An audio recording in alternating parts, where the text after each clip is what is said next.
we're either struggling to figure out dating or we're struggling to figure out relationships. Women and men don't understand how difficult it is for the other side. There is data that can tell us, well, what leads to chemistry. If you can just focus in on those elements and match people based on that.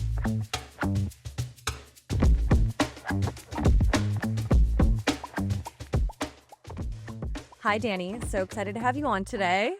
Thanks for having me.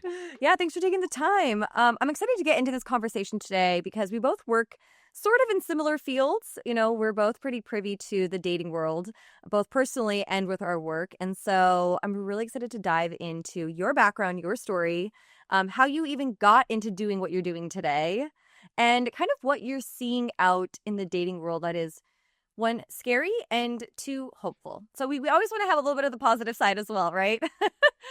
I think I can provide both. Yeah. Yeah, right. I was like, I don't want to be doomsday, you know? Yeah. So you went from a corporate lawyer to now doing Crux Compatible. That's right. Yeah. Yeah. Am I saying that correct? Crux Compatible? I love it. Yeah, that's right. So that's not a very common transition. And so I would like to first start off with, how did you even get to where you are today and running this what are you calling it? So originally it was called matchmaking. Now it's Yes. called curated dating. We can explain why I changed the branding to that. Yeah. But ultimately, people were finding the matchmaking terminology cringy. And so I was having a hard time recruiting people because I think that people think about matchmaking in the context of needing help dating. Yeah. And that's not what my service is about. It's the most exclusive dating service in Austin. So it's people who don't have trouble getting dates. It's just they want to cut through all the noise and find their person. Yeah, absolutely. So tell me about your background. How did you get here? How did you go from corporate lawyer to Crux Compatible? Yeah, so it is kind of a left turn. Yeah. I was in the corporate world. I was in-house counsel, and I found it really intellectually stimulating, but I wasn't passionate about it, and I wasn't finding it fulfilling. And so I hit this point in my life where I was trying to figure out, what do I want to do? What kind of mark do I want to make? And I had been struggling with my own dating situation and relationships, and I had started doing a lot of research, and I was reading books and talking to therapists and trying to figure this thing out. And I had listened to a podcast with Logan Ury, and she had talked about the concept of it being difficult these days to sift through so many people. We're not built to look through so many options. And she also said that it's difficult for us to choose for ourselves sometimes. And so I thought, well, matchmaking, it'd be great if someone can choose for me. Yeah. Based on attachment styles and all sorts of different things. Yeah, absolutely. Absolutely. I love Logan Ury too. I like her perspective on a lot. I don't agree with everything, but I like her perspective on a lot of different things. And so, okay, so you got there, and how did it come about that you were like, I'm going to do this? Yeah, That's so a big leap. Yeah. Well, first I just quit my job. I didn't really know what I was going to do, and I started traveling. And so I was traveling around South America, and the conversations that I was having with people, everyone was talking about dating and relationships. I think that's the common thread with all of us, is that we're either struggling to figure out dating or we're struggling to figure out relationships. And even when we're in great relationships, there's always something that we're trying to figure out. And I just find the psychology of it so interesting. And I think that there are trends and patterns that can help people figure out how to get through these hard points. And so because I was so interested in it, I started trying to figure out, well, if I were going to create a dating service that would help people get through the modern dating culture, what would that look like? And that's how Crux Compatible came about. I love that. You know, it's so crazy. I feel like we have such a similar story, in that we both literally just quit our jobs and thought, this is what we need to go after, you know? And because it is so broken. I share that similarity with you. Is for me, I'd go out, talk to friends, meet new people. You know, I'm in a metropolitan city also in Los Angeles, and we always talk about dating and relationships. Like, it always comes down to that. Like, we'll be like, oh, what are you doing? What are hobbies? Other things. And then by the end of the night, we're all lamenting about our dating life and how hard it is. And, you know, and so it's so interesting. Like, there is such a draw to that, and so many people are talking about it, whether you're in a relationship or you're dating. Like, it's such a big point of a topic, I think, in our society today. Yeah, and I think that it's probably always been to a certain extent, but I think there have been so many changes in modern dating in the last 10 to 20 years that it's just created a really interesting area where people are trying to figure it out more than ever. Yeah, absolutely. And now we have so many more outlets and so many more places that we can meet people, which you would think that would make it easier to meet people, right? We have more apps. There's always a new app coming out. Like, another friend of mine was like, "Oh, The League," the other day. I'm like, "The League?" I'm like, "What's that one?" Like, there's too many to keep up with, right? There's I saw one for Cuffed, and it was like in New York City only, and a part of me was like, "Oh, I love the idea of having it curated just to a city." Right? An app that's like just for people who live in this one city.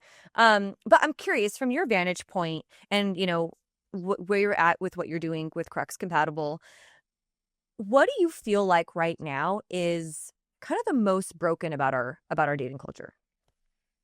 I think that it's the swiping and the social media culture Yeah. where we're presented with all of these really shiny objects. Hmm. And so we think, and there's so many options. And so we Yeah. think that if we just swipe for long enough or just date for long enough, that we're going to grab one of those shiny options and Hmm. get the perfect person. And Yeah. that's flawed because there's no such thing as a perfect person. And even those shiny people that we see jumping off the page on Hinge or Instagram, they have their own issues. If you actually started dating them, Yeah. they wouldn't be perfect anyway. So that's a big problem. Then I think that the swiping culture also creates this comparative element. And Hmm. so we're always comparing people that we're meeting with other people. Yeah. And that's how we're built. Dan Ariely is a behavioral economics economist who has studied human beings and the fact that we assign value to things based on comparison. So if I were to ask you, if I were to show you a TV and say, "Hey, how much is this TV worth?" You wouldn't really think about, okay, I get this much pleasure out of watching TV, or this is Hmm. how much time I spend watching TV, and so this TV is valued at this much to me. I would pay this much for this TV. You would say this is a 50-inch TV. So I know 60-inch TVs are Hmm. $1,000, and so the 50-inch is probably, I don't know, 800. So we're just built to assign value to things based on comparisons, and we do the same thing with people. And so if you're on Hinge and you get a batch of like 10 people right up front, in which, by the way, like every morning when I was on Hinge, I would get a batch right up front of like very attractive people. And then I would start swiping left on people who, if I had seen first, I might otherwise be interested in. But because now I was comparing them to Hmm. that anchor that was set in the beginning, I wasn't interested. And Hmm. I actually had an experience where I was on Raya 2 or 3 years ago. And this was when I think, from what I've heard, Raya has opened up a little bit more. And so there's more people on there. But Yeah. 2 or 3 years ago, it was still pretty limited. And so the level of attraction of the people on Raya was pretty high. And so I got off Hinge and I was on Raya for a couple of months. And Hmm. then when I went back on Hinge, I was finding that the women on Hinge I wasn't as attracted to because I'd been exposed to all of these super attractive women on Raya. And so again, it's that comparative element, and we're just not built for this. We're not built to see so many of these bright, shiny options, and it really skews our perspective. Yeah, I think that's such a good point. I also feel like I think having so many options and seeing so much what's out there, it actually makes it hard to choose. Because, like, I think about with anything, when I think about when I have too many options, I'm like paralyzed of choice. I'm like, okay, maybe this, and then you don't really know what to compare anymore. Is it the looks? Is it this? But this person has this, but this person also has this. And I think it's made dating a little bit unrealistic because we think we can get everything we want like 100% in one person because this person has it and this person has it. It's like we're trying to find almost like a perfect match. Exactly right. Logan Ury talks about the concept of a maximizer. And I think Mhm. to some extent, we've all turned into maximizers where we're 100%. trying to build our Frankenstein partner, this like perfect person who has, the sense of humor of Katie and the physical attraction of Lindsay. And, you're all the people that you've kind of met or seen, you're trying to cobble together all the perfect parts of these people. And it's like, well, that perfect person just doesn't exist. It's just not Yeah. out there. Yeah, and I think it's making it it's making it harder to commit. Because I sense like we've just become even more. I think there's two things. It's created it's made it harder to commit because we have so many options. So we think, okay, why commit to this when I could possibly get better? And that better might just be 2%. It might not be a ton better, right? But I think it's also dehumanized people. Because I think we're starting to look at like you're just another photo, you're just another swipe, and I think this is why we see prevalent, ghosting and not showing up on dates and just like really, really inappropriate behavior that is becoming normal. And I think it's because we're just not seeing humans as humans. Like we don't Yeah. recognize that there's another person on the other side of the screen that has feelings and, and it's like I feel like there's that's what I'm noticing. Like we're just losing that a bit because of the nature of dating now with online and everything's, kind of at our fingertips. Yeah, I agree. And I think that an extension of that is because we're dating in a much broader way now. There's Mm-hmm. no accountability. When we were dating in smaller communities, we would know that you knew someone Mm-hmm. that we know. Mm-hmm. And so we can treat people who are kind of in those outer circles where we know that we don't have any mutual friends in common. We can ghost them because there's no accountability. It's not going to find its way back to us and you know blemish our character. Yeah. Yeah, exactly. And something I've been talking to friends about and something I'm standing on a lot more is I it's like if someone does treat you poorly, right? Or they ghost you, so much of what we want to do is like, oh, I'm just not going to say anything. I'm not going to keep them accountable. And I really am over that. Like I'm over us just letting people treat people a certain way without actually calling them out on it. Right? We're like, oh, I'm just not going to respond. I'm just going to not, oh, if he didn't write me back, I'm just going to let it be. You know what? We need to stop letting it be because I think the problem when we do that is we normalize it. We say it's okay because we don't call it out, right? And now it's becoming normal. And I'm like, the reason why it's becoming normal is because no one wants to do the hard thing and actually say, like, hey, that's really inappropriate. Or hey, like, that's really like sad for you to ghost somebody or for you not to respond or keep your word. I hope you do better next time. You know what I mean? And it's like, I know that doesn't sound sexy and nobody really wants to do it, but I really do feel like the more that we can, and maybe the person receiving it doesn't really care, but I just feel like the more we normalize it, we're just going to make it a thing that's acceptable in society. And I think that's such a detriment. It's so interesting because I was thinking back to my early days on Tinder. And so I was an early adopter of online dating. And so Okay. I was on Tinder pretty quickly. And I remember struggling with the first person that I matched with where I realized I didn't want to go on a date with them. Mm-hmm. And I struggled with like, do I tell them? Do I not? And like now, like, of course you don't, right? Like it's just the norm. Like if you just are not interested in seeing that person, like of course you're not going to explain to them like, hey, like enjoyed chatting with you, but I'm not going to go on a date with you.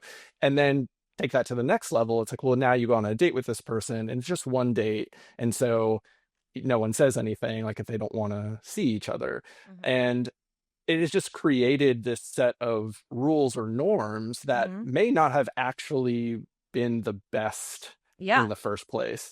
And so I just think it's funny that like I was struggling, with this moral quandary that now like we're not even thinking about. No. But you're right. Like it would be nice if there were a set of rules, moral rules that we could follow where it'd be like, hey, look, if you go out on a date with some person and you don't want to see them again, here's the text to send, and everybody knows that if you send this text, it's not a big deal, and everyone is Yeah. just going to be nice to each other. Well, and that's what I want to normalize because I think this is what's making dating worse. And we all complain about it. Like, I look at my threads and like everyone's complaining about the same things. So then I'm like, if we're all complaining about the same things, how do we show up differently? Then be the person that changes the trajectory of that. So be the person that sends that text. Be the person that can actually just end things, even on the app. Be like, hey, you seem great. I'm not really interested. Goodbye and goodbye. And like, it doesn't need to be this long, drawn out explanation. But I think that to me, when I look at what gives me concern, is that we're just allowing this to continue to happen. And I think it just degrades humans. I think it degrades the partner in the situation. And I just don't want to be in a world where this is normal. Yeah, I agree. I think you have a good point, and I think that it's easy for people to seem really two-dimensional on an app. You're just looking at photos, and you just don't think of them as a human anymore. But yeah, Yeah. you're right. We should be closing the loops more. Yeah. And so that's why I love what you're doing. Is I feel like with curated dating, curated match. Sorry, what are we calling it? Curated dating. Okay, curated dating. I'm like, I gotta get Yeah. this right. With curated dating, I think that's what's so cool about it is, I mean, they have to be accountable, I guess, to some degree because you are putting them together and there's a little bit more Yeah. accountability there. But what has been kind of your experience? The people that are coming to you, like you said, they're not struggling to find people necessarily, right? They're not like they're dating, they're out there. They're just not finding the right ones or the right fits. And so what has been or I guess what have you noticed has been their biggest struggle? Yeah, I think that it's just the noise out there. There's so many people who, first off, aren't dating intentionally. And so for people who are tired of the casual hookup culture and they just want to meet other people who are dating intentionally, I've created a space where everybody is. So right off the bat, that's helpful. I think also we get distracted by things that, well, actually, let's put that aside. There are things that we're not even aware of that would make compatibility more likely with a person. So things like core values. Mm-hmm. No one sits and, writes their core values on their bio on, um, Hinge or It's very rare. whatever. Some do, but it's very rare. Yeah. Um, but if in the background you have someone or Hinge and Tinder are like absolutely capable of doing this, they just don't.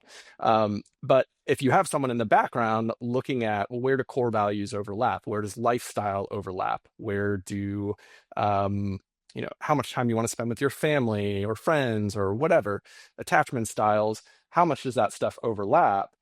That would be really helpful to go on a date with someone where these things are aligning from the beginning Mm-hmm. versus finding out way down the line that it's not going to work. There are also some really interesting things I never would have thought of in terms of compatibility from a personality perspective, but there's a book called Dataclysm, and the guy who created OkCupid had, a decade of data that he sifted through. And weirdly, one of the things that indicates compatibility from a personality perspective is whether you both like scary movies and whether you like dark comedies. And so I have that in my questionnaire, and it weirdly lines up. Like when I match That is people so where that, weird.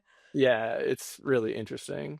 But I mean, that's the point, is that there is data that can tell us, well, what leads to chemistry, what leads to compatibility. And if you can just focus in on those elements and match people based on that, you have a much higher likelihood of something working out.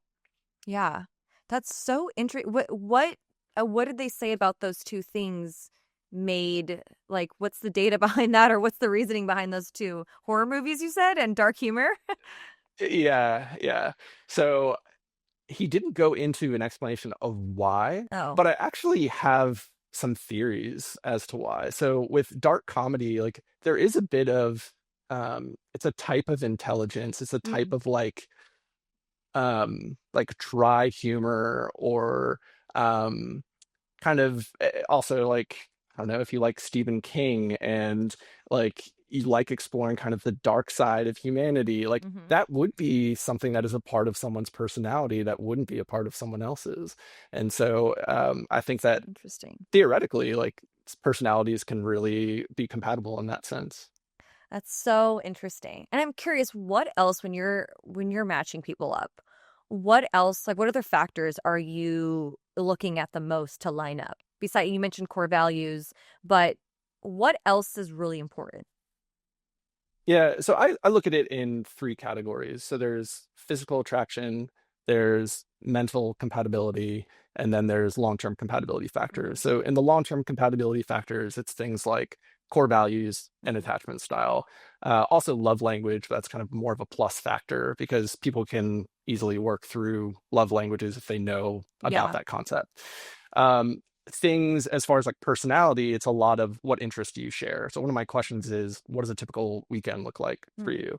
And so if someone is, going to, there's this place called the Concourse Project in Austin. It's like EDM DJs and stuff. And you're just like partying on the weekends at Concourse Project versus like, I like to go for, walks around the lake and just take it easy. Like Yeah. they're probably not going to be a good like personality lifestyle fit. Right. Yeah. Um, and then I look at like, even like what types of TV shows and movies and podcasts, like what type of content do you consume, to get a sense of like what's your personality, what are you drawn to? And it's interesting too. So in that book Dataclysm, at the time, the data was from I think the mid, I think like 2005 or something like that. Okay. And at the time, politics weren't as fraught as they are today. And so what he had pointed out was it's less of an issue whether you're conservative versus liberal, and it's more about whether you're political versus apolitical in terms of compatibility. I think that has changed, and so yeah. And so one question that I have added is it important to you that your partners share your political beliefs? And if someone is liberal and they have that checked on the questionnaire that they only want to date a liberal, I actually do take that seriously because I think today it's just way more difficult for people to be open-minded in that aspect. Absolutely. I think because today, too, we tie so much of our political views to our worldview and to our core values. And I think before they weren't as, it's like they were intertwined to a degree, but they weren't as intertwined now. I think we're so easy to label people now. And so it's like, if you're on this side, that means you're this and you believe all these things. If you're on this side, you believe all these things, there's a lot less like fluidity in the middle, unless you're moderate and you're like, but it's so interesting because that's been something that's been surprising to me. Just dating on the apps again, like seeing things like vaccination status still on. I'm like, are we still talking about that? Like, and just seeing like, and again, I actually posted it on Threads and a lot of people were like, well, yeah, it's a core value. Like if you got vaccinated, it tells me this. And I was like, we are drawing conclusions based on an action. And I think that's another detriment that I'm seeing is because politics has become such a big, loud thing in our society today, that what we're also doing is because maybe you lean more conservative, but you don't believe everything that they believe. But now because you've labeled yourself a little bit more like that, now you have to fit into all those categories, right? There's no nuance anymore. And I feel like we've become so black and white with how we label people. I think with that too, we're missing out on potential great matches too, because we can't see past a decision, or we can't see past certain things that maybe we can disagree on, but still have a great relationship. So it's been interesting. I think that's actually made dating harder. I agree with you. I actually had a couple that I matched up, and she raved about the guy, except for, and this was during the election, he was undecided. And she was like, I don't think I can get over this. And I'm like, so he checks like all of these boxes, and yet you don't think you can get over it? And she's like, okay, well, I'll give it one more date. And so she actually went out on the second date, and the entire time she was just like, She couldn't I get can't. over it. Yeah. Yeah. And I think, you know, I have a feeling that in a few years, when she has more experience dating, she'll look back on a guy like that and say, oh man, I let guys like that go who are really quality dudes. Yeah. I think we're lacking curiosity, right? I think we want to label everybody so quickly and not get curious about what their actual beliefs are, like sit with it. Why is he undecided? Do you align on maybe some things that are important to you, right? Maybe he's undecided about certain things because of XYZ, right? It's like we're not willing to get curious about people anymore. And I think we write people off way too quickly these days. Yeah, I agree. I mean, I had another match that I purposely hid photos of her that showed her tattoos because I had a feeling that this guy would be turned off by that. And so when they went out on the date, it was, I mean, they're still together. It's been like 9 months. And he had told me I would have swiped left on her on Hinge if I had seen her. But because I actually got to meet with her and I realized how much we had in common and how compatible we are. I'm so glad that I didn't make that first impression Yeah. or go off of that first impression. Yeah. Yeah, and I think that's what makes these apps so hard. And I'm on there sometimes and I'm still like, I don't know, like all I have is your profile to go off of, right? So I'm gonna be swipe. I gotta have reasons to either swipe or not swipe, you know. So I'm looking for things, and I think that that's hard because a lot of people that that I was unsure of that I've said yes to, that I like matched with, that I gone on dates with. I'm like, oh, you're actually really cool. Like maybe I'm not super interested, but like you're way different than what I would have expected based on just your profile, right? So it's like so limiting, and that's why I really feel like, I mean, this is no new news, but I think people are just getting over dating apps because of this, because of that, because of it's just overwhelming. It's you're talking to too many people, or you're not getting any matches. It's either the two extremes. You either have too many and it's overwhelming, or you have none, and there's not a lot in the middle. Yeah, I agree. And I also think that women and men don't understand how difficult it is for the other side. So I think men think women have it really easy on the dating apps because they have so many likes. But I've swiped as a woman to see what it's like, and it is overwhelming because they have so many people in their like section. And yeah, of course they can get matches like just by liking the person back, but it's still so many people, Mm-hmm. and it's hard to sift through which ones are the quality people. And then the guys who they match with either don't start the conversation Mm-hmm. or they never ask for the date because they have a bunch of people that they're Yep. talking to. And so as a woman, it is still really difficult on the apps. Mm-hmm. Yeah. Yeah.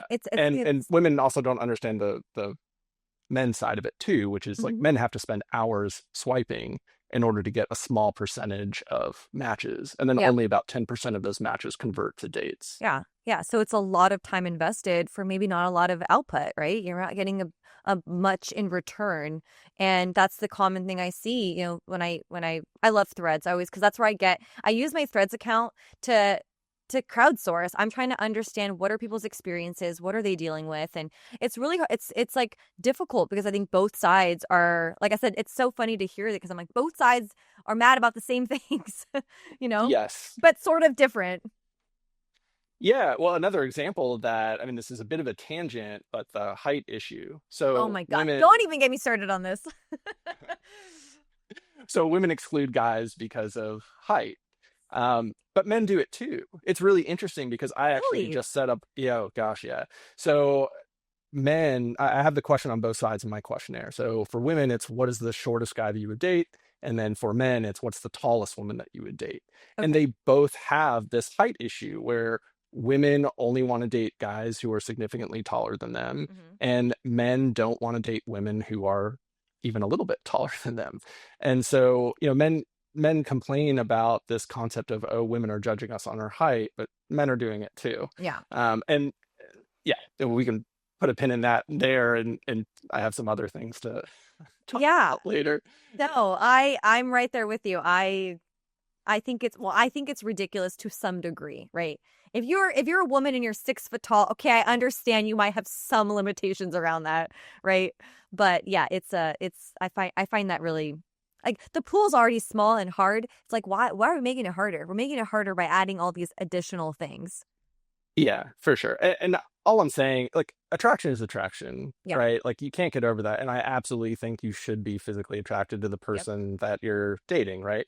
But I think that there's a bit of a social status thing that's happening where people feel like they need to date a guy who's 6 feet or taller because everybody is saying that they should date a Hmm. guy 6 feet or taller.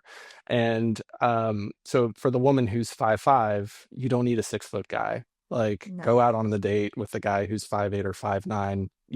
He's not going to feel like a backpack to you. No, literally. So yeah. I'm 5'4", and I think I've only had one relationship. The guy was 6 foot. There's like 6'1". Everyone else, and that was just like by chance. But everyone else like 5'8", 5. I'm like, great. Like I could still wear heels. It's good. I think for me, Yeah. height's never been a. And maybe it's because I'm short. I'm 5'4", but height's never really been a thing for me. I'm not like, oh, he's got to be 6 foot. Like what? Like just it doesn't even cross my mind Yeah. for a Well, lot of what it. is the shortest guy you would date? Probably my height. Nice. Yeah. Like, can we be the same height? Sure, but I'm already pretty short, so Yeah. Then your options are very wide. Very wide, you would think. But, I'm curious, because we're talking about, these are to me a little bit red flags, but what are common like green flags that you feel like people overlook that we don't So value as much? I think that things tend to fall apart when people don't have self-awareness. So there's internal self-awareness and then there's external self-awareness. So internal self-awareness is understanding how we feel about things and what our values are. External awareness is understanding how our actions affect other people and how other people feel when we do things. And so I think when you go out on a date and this person is really sparky and they have a lot going on, and let's take from a woman's perspective, right? You have a 6 foot guy who's really successful in all of these things. But I have a recent example where I'm trying to set up a date and the guy was like, okay, well, I could do happy hour tomorrow. And I'm like, in what world do you think that I can tell a woman in less than 24 hours a notice and have her be available to meet you at this Yeah. thing? And I imagine that he is like a very attractive, over 6 foot, very successful, whatever guy. Like he has tons of options and whatever. And so I imagine that his experience is that people do cater to him quite a bit. But there is a lack of self-awareness there Oh. that I think is an extreme red flag. Whereas if you have a person who is considerate, and you can tell that they understand what their actions and what their actions will do to you and how you'll feel about them, and they take you into consideration, that's a massive green flag. Huge. I was just talking with a client about this.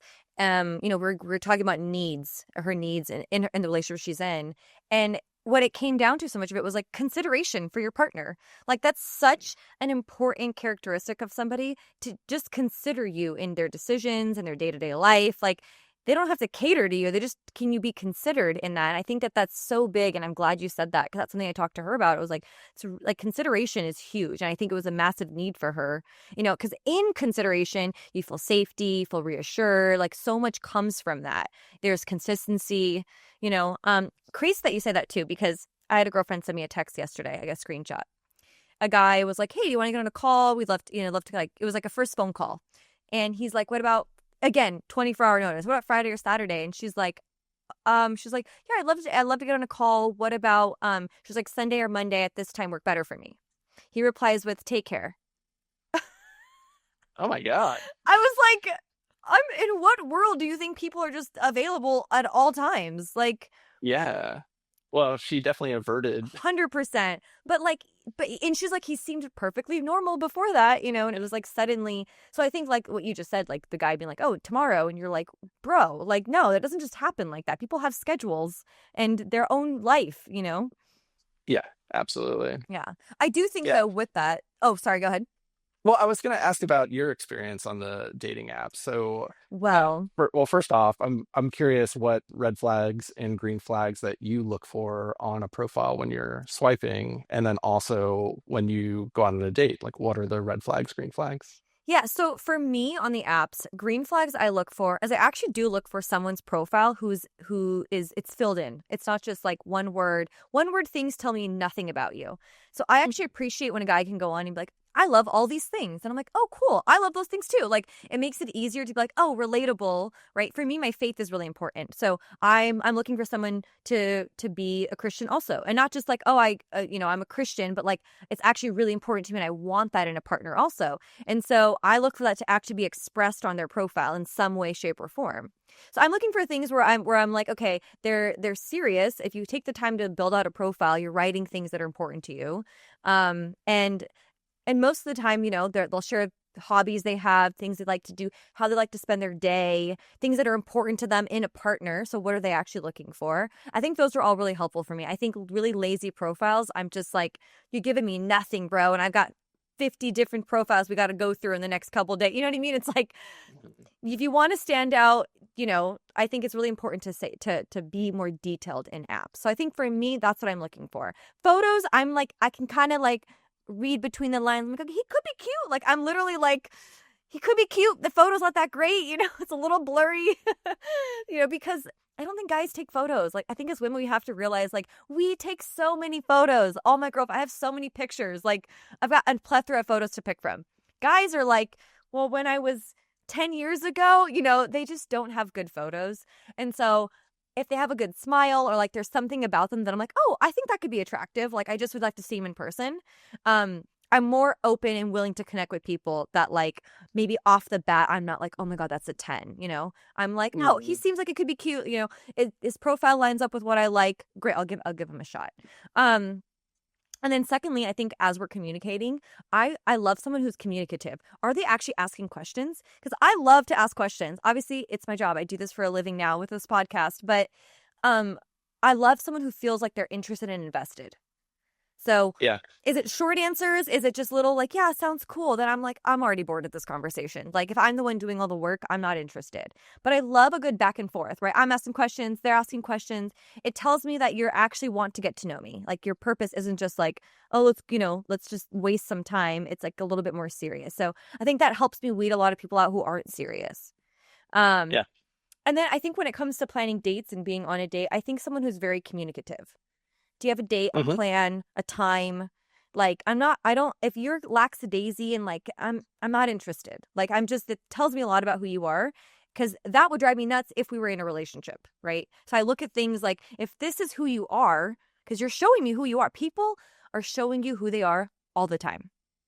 And so we just have to get good at figuring out what they're saying instead of projecting what we want them to be, right? Yeah, well said. They can be really good looking, but even with all that, right? So I have all these parameters. I still get people that surprise me in their behavior. I had some guy recently. We had scheduled a phone call on Monday. So it was like Saturday. We had scheduled a couple days prior. We exchanged info. I messaged him being like, hey, this is my number. Reached out to him. And he's like, sounds good. I'll call you Monday at this time after my run. Great. I'll talk to you then. Thinking, great, it's happening. Monday rolls around. I was like, nothing. Like, he never called. And I was like, okay. I'm like, something happened. I'm trying to think the best, because I'm like, oh, maybe something happened. Maybe he forgot to put in his calendar. No, bro unmatched me on Hinge and then just doesn't talk to. And this guy was like, great profile, was Christian. Like, we had a decent conversation on the app. Like, no red flag, nothing that was like apparent that was like, So it's like that still happens. And I think, unfortunately, we have to get to a point where like that doesn't affect us. Like, that's not my worth and value. A person that doesn't know me, he knows nothing about me. So I'm like, if you decided to do that, that doesn't mean I'm less worthy of, or I feel bad about myself, because I'm like, you don't know me. So what is there to feel bad about? And 100%. We have to get to a point, unfortunately, where we don't take it personal. Yeah, I agree. It is interesting. I think, again, it goes to that lack of accountability. I mean, he wouldn't have done that if you had friends in common, right? No. Well. Oh, okay. I have had people do that, even with friends in common. I've had friends try to set me up with guys, and I don't know what it just has never worked out. Like, I had a friend try to set me up with somebody, and he messaged me one time. I responded, never heard back from him. Huh. Yeah, that's surprising. Like, you're saying didn't close the loop type thing. Yeah. Yeah, that's interesting. I had a guy, this was like the very first match that I tried to make happen, and they both agreed to the date and it was all set. And then he said that he had a death in the family and that he had to leave Austin. And then I saw on Instagram that he was at his run club like the next day, and it was total BS.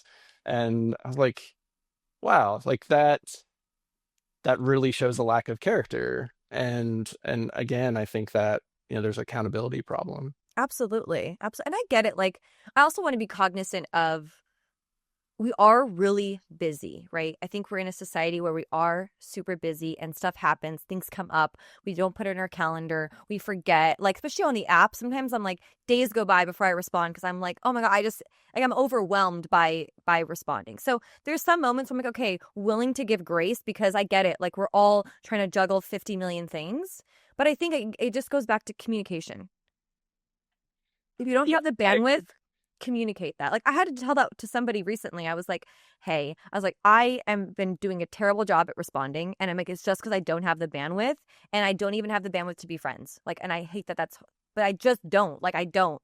So I wish you the best. I don't want to draw this out any longer. I was like, I just don't have it. Sorry. Like, versus me. Brene Brown says clear is kind, right? And I think that's all we can do is just be kind and honest in this whole dating journey that we're all on. Yeah. And I don't get why that's so hard. I don't know. Like, it doesn't take that much more time. Yeah. I think part of it is we're afraid of hurting people's feelings, and we don't like how that makes us feel. Yeah, it's selfish. And so, we just kind of like sweep it under the rug, and we just don't deal with it. And we hope that that's okay, and they'll figure it out and it won't be a big deal. But it actually is more hurtful to do it that way. So I don't know why people don't come to that realization or don't act better, but it is what it is. I know. Going back to a lighter topic with photos, one thing I have noticed, because people do submit photos, people are terrible at picking their own photos. Yep. And so even if a guy has photos that other people have taken of him, they're just not, and this is men and women equally, they're just not good. And so a lot of times I'll just go to their Instagram and I'll find the picture that I know is good. And then I'll use that one. So my advice to everybody is to have your friends of the opposite sex pick your photos, because we're just bad at it. Oh, and the other big thing that I've noticed is that people will post a photo of them with a more attractive friend. It is the dumbest thing in the world. I see it all the time. And going to what I was talking about earlier, where we are built to make comparisons when we assign value to something. If you have two people in a picture and one person is more attractive, it devalues the attraction to the other person. Yep. It's like, well, duh, like, what are you thinking? Why are you, but I see that with both men and women all the time. Yeah. And it's the worst because it's the first photo and there's two of them and you're like, who's it going to be? Oh, yeah. You're like, who's it going to be? You're like, is it going to be? And then you go to the second photo and you're like, oh, of course it's not that. And then it's a disappointment. Exactly. But if it was just him, I had nothing to compare to. Exactly. Yeah. That's the last thing you want, is for there to be disappointment when you go through something. I know. It's horrible. I'm like, you guys stop, or just don't put, I feel like don't put photos with other people as much. I don't know. I think you could take some solo photos. Absolutely. Yeah, there should be like 1-2 max with other people in it. And it should be, again, people you are very clearly more attractive than them. Than them. Yeah. And I also think it's really helpful, like you said, to have your friends look at your profiles. I've given it to a couple of my guy friends also. Like, can you look at this? I'm like, does this look like me and sound like me? They're like, oh, like they'll be like, oh no, change that, but everything else, yeah, it sounds like you. Because I'm like, I want it to feel like me. So like when someone meets me in person, the worst thing could happen is like, wow, you don't look your profile. Like, I would be mortified. Like, if someone was like, doesn't really look like you, So ladies, lay off the filters. Lay off. Look, I don't mind a good edit. If you want to brighten the photo, saturate it a little bit, but like, we've got to lay off the filters. They're morphing our view of what we look like in reality. Yeah, I agree. And when I was on the apps, like I would swipe left on people who had like clear filters done, because I was like, okay, they're hiding something, right? Or they're insecure. And either way, I just don't want to deal with that. So I think a lot of people have that mentality of filters aren't automatic no. So you might as well just show who you are. Just show it, brighten the photo, do some saturation, call it a day, Sure. Yeah, absolutely. I'm curious too, in what you've seen, what do you feel like what do you feel like sabotages relationships the most? And I would say in the early stages of dating, because I think sometimes we do things that we don't realize is actually sabotaging the connection. And we think maybe it's not. So I'm curious if you've seen something or repeated pattern that you've noticed that can sabotage something good really early on. Yeah. I mean, I think this can happen throughout the relationship, but it certainly can happen early on as a mismatch in attachment styles. So I am more avoidantly attached. And so fortunately with my current partner, she helps me move the needle way more towards being secure. But I have been in situations where someone comes across really needy, or they'll get upset with me because I'm not matching the length of their text messages or not texting as much as they would like me to. Mm-hmm. And there's only so much of that that I was able to handle. And I mean, kind of a good thing to realize early on, though, because if you realize it's a mismatch in attachment style, you can get out quickly if you feel like you're not going to be able to work through that easily, right? Yeah, Um, absolutely. but that but that's a clear one that comes up Yeah. And pretty often. that's why I like to work, because I'm an attachment coach. I specialize and Mhm. focus mostly on attachment. And I actually like working with people who are single, who are maybe dating but aren't in the relationship yet. Or they're in the dating scene because they've already kind of noticed some of these patterns. Like the people that are more self-aware, they're like, yeah, I'm realizing I'm doing the same thing over and over and over, and it's not getting me anywhere, right? And they come to me and be like, Mhm. well, what is going on? And we start to dissect a little bit more about their attachment. And it's like, I think if we can help people even in their singleness, become a little bit more secure and grounded and provide them with the tools so that when they are in a relationship, and let's say they are with someone a little bit more avoidant, they don't make it all about themselves. Yeah. And that's something that Mhm. I think I'm seeing. I see so much value in this work because of that. I have a client right now who is dating, who is in a relationship with an avoidant, but she wasn't aware of it. She wasn't aware of like this whole anxious and avoidant attachment situation. And even working with her over the last couple months, it's been amazing to see how even her pulling back and not making everything so much about her and being able to communicate needs in a way that doesn't feel overbearing, and learning all these techniques, I think, is so valuable to do. I mean, she's doing it in relationship, but it's also really valuable to do when you're single. Mhm. I think it's so Yeah. important because I agree. Like, we sabotage a lot of what we do in early dating because we have all these expectations, but we just don't understand where they're coming from. Totally agree. And I feel like I got way better in dating and extremely better in relationships when I did inner work to understand what was I bringing to the table in the equation and how do I work through that. Yeah. I think that it's definitely beneficial to do that with a partner, but if Mm-hmm. you haven't done that with yourself first, it makes it difficult, if not impossible, to do that. 100%. I think it's so, so valuable. So again, that's why I'm doing this work, because it's helped me a ton. I was actually a fearful avoidant, leaning more anxious. And which is very confusing because it was like moments I'm like, oh, I'm anxious. But then I was like, oh, but it's also too much. And it was this weird oscillating between the two. And until I did the work, I just kept perpetuating the same patterns over and over. I'd push, pull constantly. And I'm like, this is unhealthy for me also, because it was exhausting doing that, because it was Yeah. confusing. It was like, but I want this person, but I don't want him at the same time. It's too much. And so yeah, I think that's a really good point, and it's something I also see a lot in clients that come see me is they're like, I'm sabotaging my relationships, and that's the thing that they always come with. Like, I have these patterns, and I'm exhausted from them. Hmm. Yeah. Yeah. Yeah, it's interesting because on the one hand, I think a lot of people in early dating focus more on the qualities of the other person, and they're like, "Oh, this person's great because they have, all these boxes checked, Mhm. and there's chemistry, and that's all great." But if you're not focused on how you feel in the relationship, and if you're not feeling good, and if your nervous system is constantly triggered, then it doesn't matter how great of a person they are and how many boxes they check. How is that relationship going to go in the long run? But on the other hand, it's not enough to know how you feel. It might not really be about them. It might be your stuff. Mhm. And it might be stuff that you need to take care of in order to be with that really great person. Yeah. Um, so yeah, it's kind of finding the balance between those things. Yeah, absolutely. I think it's so important. We have to look within. Like, we're kind of the common denominator in a lot of our dating life. Like, yeah, the dating scene is rough, right? We can all agree that it's become harder, but even with that, there's still things that we can change within ourselves to show up better. Yeah, yeah, I absolutely agree. I was absolutely in a pattern that I thought was always the other person's fault. Yep. It took me about 3 relationships before I had the epiphany that I was the common denominator, and I started to really research what is this all about. And then I read the Yeah. book Attached, and a light bulb went off. Yeah, yeah, that same thing. That's where this journey started for me, was like in 2019. I read that book and I was like, "Ah!" like light bulb went off, you know.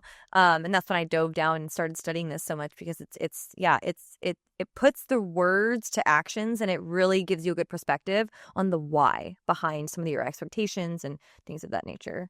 Yeah. And I'm curious from your perspective too. What do you feel like?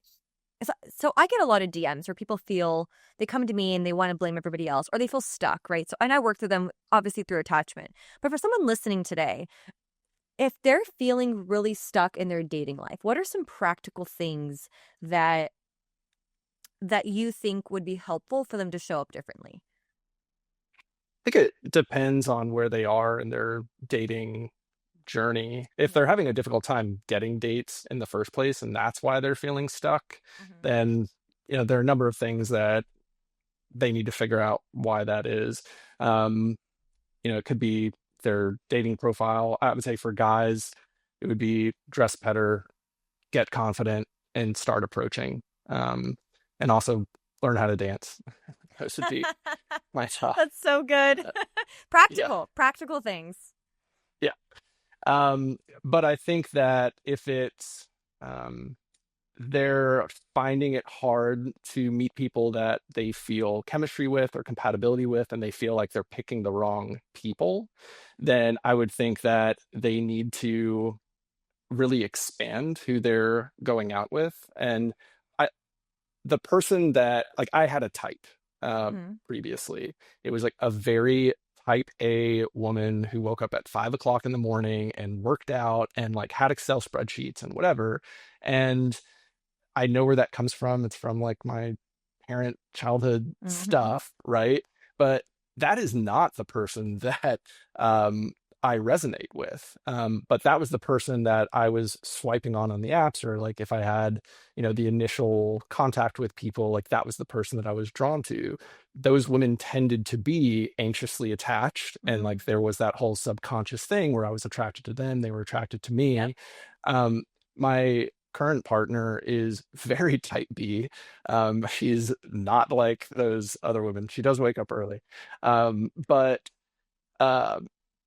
if I had kept dating that same type of person, I would have been stuck. And I guess I was stuck, and so I would just say my advice would be, if you've been dating the same type of person over and over again, try switching up the model. Yeah. What was that switch for you? Like, when did you realize that, like, okay, this is not working, and then you took a chance on your current girlfriend?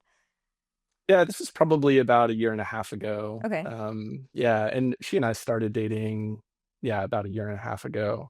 And I had a therapist who told me this exact same advice.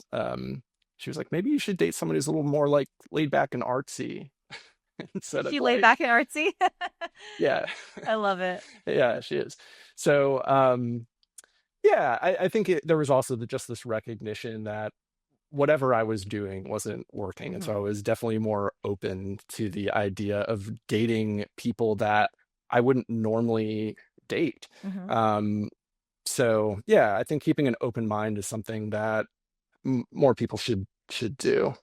Absolutely. I completely agree. It's already tough out there when we kind of pigeonhole ourselves into one type.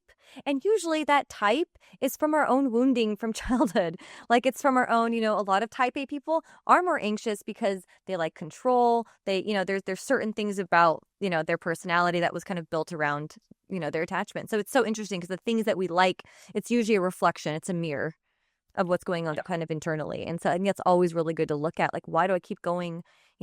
Like for me, I had to look at, like, I love a good banter. Like when a guy was like bantery and jokey, and I was like, is that actually like a red flag? Like, I had to sit with that, because what I realized is all the guys that were very much like that tended to be the ones that were not very serious.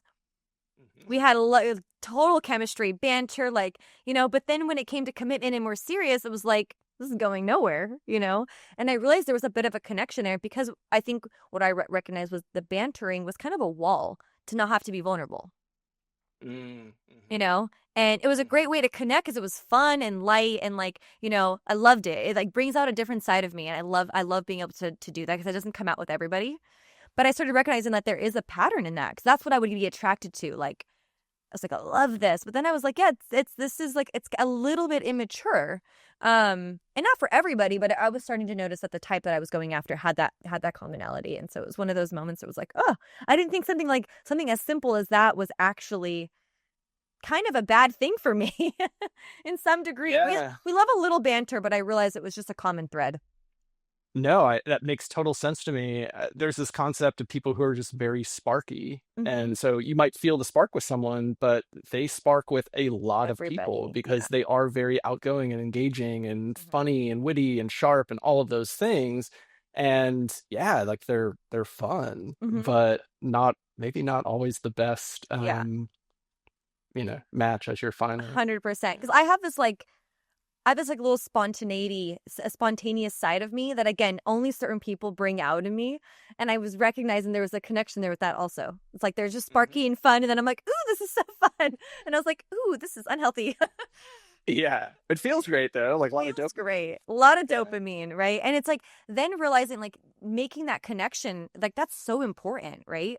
Like, once I made that connection, like, same with, with you with type A, it was like, oh, this opens up a whole, window. And also, why do I find that attractive, right? What did it bring out in me that I just desired so much? And it was like this whimsy and spontaneity that I'm like, I could bring that out in myself. Like, you just got to be more conscious of that, And so we often look for qualities in partners that we don't have, or that light something up in us, whether it's good or bad. And then we're attracted to that because it brings out something in us. When the reality is you can bring that out in yourself. Yeah, that's a really good You don't point. need a partner Yeah. for that. Yeah, But, we're also attracted to things that are familiar, right? and that So, too. Yeah. yeah. One other thing I'll mention, because you were talking about kind of getting out of a rut, Yeah. and what things can you do. So tacking on to date people who are maybe not your normal type. One other thing I'll say about my current partner is if I had seen her Hinge profile, I absolutely would have swiped left because she lives out in the country and she has like pictures with like horses and she belongs to her local gun club because her dad got her into that. And so like she enjoys like target shooting. And when I've seen profiles like that in the past, I made all these assumptions about like, okay, super conservative and, here's their value system. We're just not going to align. And she's like this like super kind hippie girl who like we met like she was collecting rocks on this trail like in middle of nowhere Peru in the Sacred Valley so like I would have been totally wrong, but I would have made all these assumptions about these profile pictures. So Yeah. I guess extending the advice even further, it's like when you are swiping through profiles, like try not to create this narrative that's so solid. Try to Yeah. be a little flexible on that. Yeah, I think like we said earlier, just have the curiosity, right? Don't make assumptions about somebody based on photos or I think like I said, we like to really put people in boxes. We like to label. We love labels in our society, and sometimes they're just not accurate. They're not, someone can like this and that. It's not all in. It's not all black and white. Yeah, absolutely. Well, Danny, thank you so much for this conversation. I feel like this was so great, and I feel like our listeners are really going to enjoy just hearing from your perspective. And how can people connect with you and learn more about Crux Compatible? I've got some Austin listeners out there, so Awesome. Yeah. So my Instagram is Crux Compatible and my website is also cruxcompatible.com. And yeah, it's the most exclusive dating service in Austin. It's like Raya, but substance. That's what I like to say. yes, I love that. I love that, and we'll add everything in the show notes as well. We'll make sure there's links there.